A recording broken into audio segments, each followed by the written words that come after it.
नमस्कार, गावरान सुगरण या चॅनलमध्ये तुम्हा सर्वांचं खूप खूप स्वागत आहे। आज आपण गुढीपाडव्यासाठी लागणारी घाटी कशी बनवायची ते बघणार आहे। तर त्यासाठी इथे मी 5 वाट्या जे आहेत ते मांडून ठेवलेले आहेत। त्या वाट्यांना आता आपण तूप लावून घेणार आहे। तर या वाट्यांना आपण छान असं तूप लावून घेणार आहे। यामध्ये आपण जेव्हा साखरेचा पाक करून ओतणार आहे तेव्हा त्या घाटी जी आहे ती छान असं निघेल, यासाठी आपण व्यवस्थित असं या वाट्यांना तूप लावून घ्यायचं आहे। तर 4-5 वाट्यांना आपण वाट्यांना तूप लावून घ्यायचं आहे। तुम्ही ह्या पाडव्याला जरूर ही घाटी घरी ट्राय करून बघा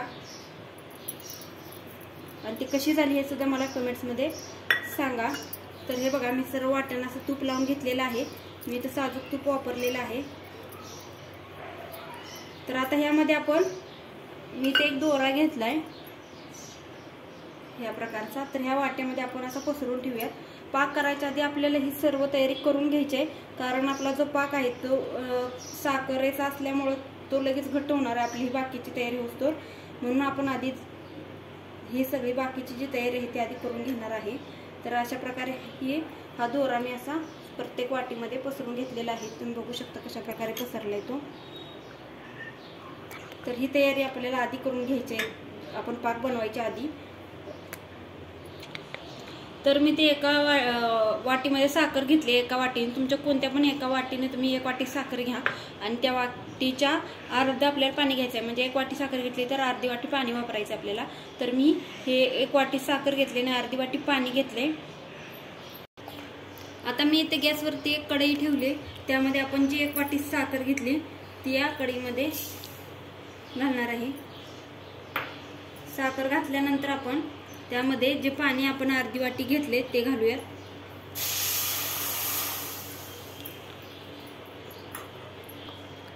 गॅस आपण बारीकच ठेवायचा आहे आपल्याला। मोठ्या गॅसवरती घाटी बनवायची नाही, नाहीतर आपण मोठा गॅस ठेवला तर आपला जो पाक आहे तो म्हणजे आपल्याला घाटी खाताना छान नाही लागणार।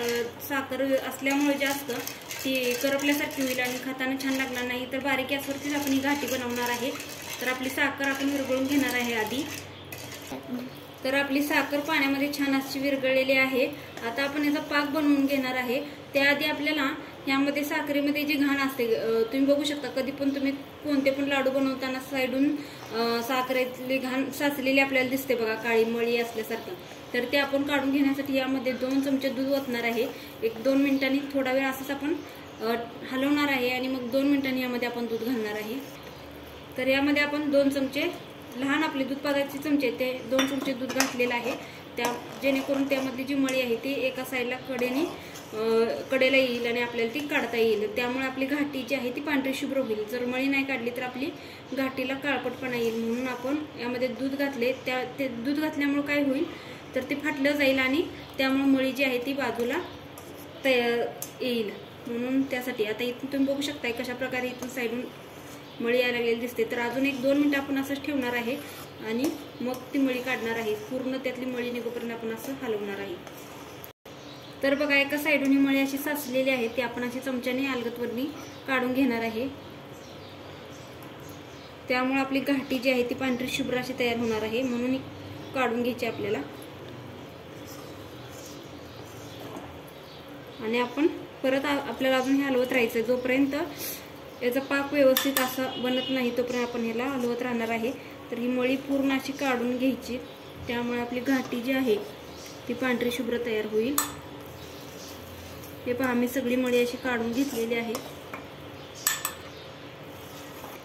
बघा, आपण त्यातली ती घाण मळी काढल्यामुळे आपलं पाक जो आहे तो पांढरा शुभ्र असा दिसतो आहे। तर मी ते एक प्लेट घेतली, आपण पाक आले का बघण्यासाठी मी ते प्लेट घेतले। तर त्या प्लेटमध्ये असं एक थेंब टाकून बघायचा आणि तो जर असा आता बघा हलतोय, असं हलला नाही पाहिजे। जोपर्यंत असा थेंब टाकल्या एका ठिकाणी स्थिर नाही राहत तोपर्यंत आपल्याला हा पाक म्हणजे हे करायचं आहे, आपल्या गॅसवरती गॅस चालूच ठेवायचा आहे। तर अजून आपला पाक आलेला नाही, तुम्ही बघू शकता तो थेंब टाकल्यावरती खाली वरगळतो आहे। तर अजून 1-2 मिनिटं आपण असंच ह्याला हलवत राहणार आहे। तर बघा, आता आपला पाक हा आलेला आहे। मन दाखवते कशा प्रकारे मी पाक आणलेला आहे तो। तर इथे प्लेट घेतले, त्या प्लेटमध्ये असा थेंब टाकलाय तर तो आता हलत नाहीये, तुम्ही बघू शकताय एकाच ठिकाणी स्थिर राहिलेला आहे। तर यामध्ये आता आपण 1 चमचा साजूक तूप घालणार आहे। तुम्ही या ठिकाणी काही लोक इनो किंवा सोडा सुद्धा वापरतात. तूप वापरल्यामुळे काय होतं, आपली घाटी जी आहे ती कडक होत नाही, मऊ अशी लागते. म्हणून इथं आपण 1 चमचा तूप वापरलेला आहे. आता आपण परत हे 1-2 मिनिटासाठी असंच परतून घेणार आहे, म्हणजे हलवत राहायचं आहे आपल्याला. आणि आपण हे आता आपलं बघू शकताय तुम्ही कशा प्रकारे हे फ्लफी झालेलं आहे. एकदम असं ते सोड्यासारखं, सोडा घातल्यावर कसं फुलतं तशा प्रकारे हे झालेलं आहे. तर आता आपण हे प्रत्येक वाट्यात मगाशी जो दोरा घालून ठेवलाय त्या वाट्यामध्ये हे प्रत्येक वाट्यात 1-1 चमचा आपण ओतून घेणार आहे. तर आता आपण गॅस बंद करायचा आहे, पटकीनं हे ओतून घ्यायचं आहे, नाहीतर आपली जी साखर आहे ती या कढईमध्येच बनली जाईल.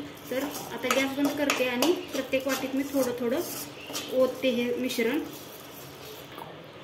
तर इथे वाट्यात मगाशी दोरा घालून ठेवले त्या वाट्यात आपण हे असं ओतून घ्यायचं आहे.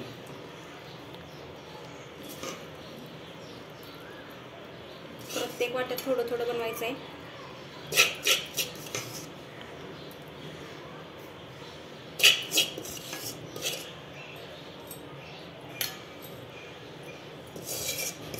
एक 5 मिनिटात आपली घाटी जी आहे ती तयार होईल.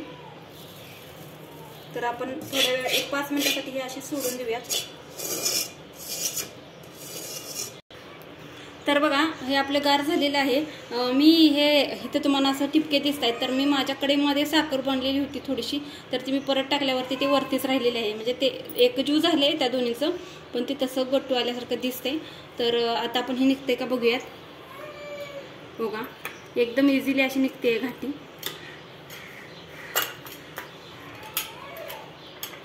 हे पहा,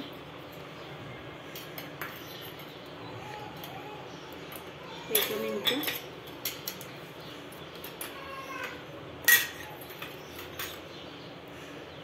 ही बघा कशा प्रकारे आपली घाटी जी आहे ती तयार झालेली आहे. छान अशी गुढीपाडव्यासाठी लागणारी घाटी आपली तयार झालेली आहे. तुम्ही बघू शकता कशा प्रकारे झाली आहे ती. तुम्ही पण ही घाटी गुढीपाडव्यासाठी लागणारी जी घाटी आहे ती नक्की घरी ट्राय करून बघा. ती कशी झाली हे कमेंट्समध्ये नक्की कळवा. हा व्हिडिओ जर तुम्हाला आवडला असेल तर लाईक करा, शेअर करा, सबस्क्राईब करा आणि बेल आयकॉन प्रेस करायला विसरू नका, म्हणजे नवीन रेसिपीचे नोटिफिकेशन तुम्हाला सर्वात आधी मिळेल. तर पुन्हा भेटू अशाच एका नवीन रेसिपीसोबत. तोपर्यंत बाय बाय.